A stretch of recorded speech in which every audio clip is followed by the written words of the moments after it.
I think if you know the person well, you can feel it. You can feel when something is not right, and you should go with that feeling. Don't ignore it.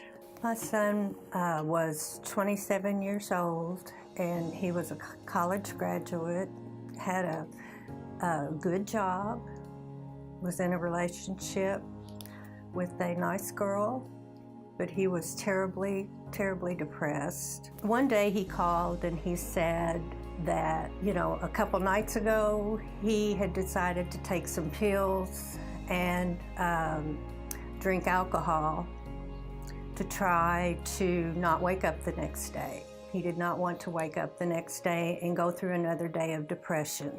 And I could feel his pain. I could tell he was in pain. When he said no, he didn't need any help, he thought he could handle it, I thought that he could.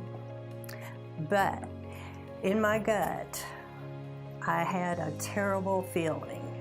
So I received a telephone call one morning from a coworker of his who was at his apartment as they were taking him to the hospital. By the time we got there, my son was awake, but since he didn't get to the hospital very quickly after he attempted this, there was damage done to his liver. Luckily for me, they decided to admit him. He's doing very well at this point, and he continues to this day to be able to function.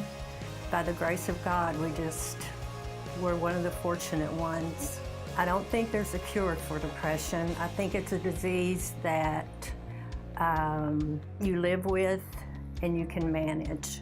We have a program with the Suicide Prevention Coalition called QPR, which is Question, Persuade, and Refer.